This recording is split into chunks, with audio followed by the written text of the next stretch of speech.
আসসালামু আলাইকুম বন্ধুরা, আজকে আসলাম বিকালের দিকে গ্রামে। তো আসার পরে দেখলাম হচ্ছে ধানে এক ধরনের পোক লাগছে। এটা আমার এক আঙ্কেল ধানগুলা লাগাইছে। আমার এই যে দেখেন এই পোকাগুলা ধানে লাগছে। এত সুন্দর ধান হয়েছে, কিন্তু ধানের অবস্থা দেখেন। আর এগুলা দেখেন,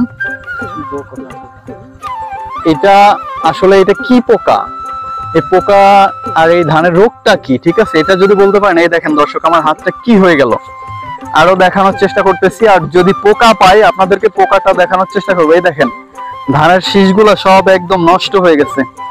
আসলে খুব কষ্ট লাগে, কৃষকের কষ্টের ফসল এভাবে যখন নষ্ট হয়ে যায় চোখের সামনে। আসলে যারা এই কৃষি বিভাগে আছেন, উপরস্থ কর্মকর্তা যারা, এই যে দেখেন এই যে এই পোকটা, এই যে এটাই নষ্ট করতেছে ধানগুলো, ঠিক আছে।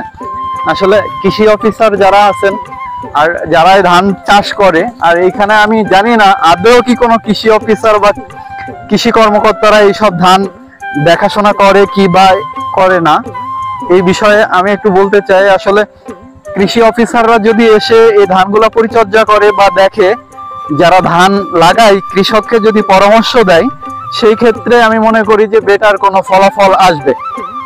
তাহলে এই ধানের রোগগুলা থেকে কৃষক মুক্তি পাবে আর ফলনও ভালো হবে, আমি এটা মনে করি।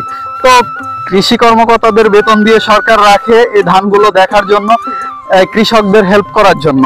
তো কৃষকের যদি সর্বনাশী হয়ে যায় বারবার, তাহলে তাদের কি অবস্থা হবে এইভাবে যদি ধানগুলো নষ্ট হয়ে যায়। তো বন্ধুরা, আপনাদেরকে আর একটা দেখানোর চেষ্টা করতেছি। দেখেন এই ধরনের পোকা ধানের ভিতরে, এই যে ক্যামেরাম্যান, এই যে দেখেন ধানগুলা কিভাবে নষ্ট হয়ে যাচ্ছে। তো বাংলাদেশের যে কৃষি অফিসাররা যারা নড়াইলের এখানে যারা দায়িত্বরত আছে, তারা যদি এগুলা পরিচর্যা করে কৃষকদের পরামর্শ দেয়, তাহলে আমি মনে করি যে এই ধরনের ধানের সমস্যাগুলো থাকবে না।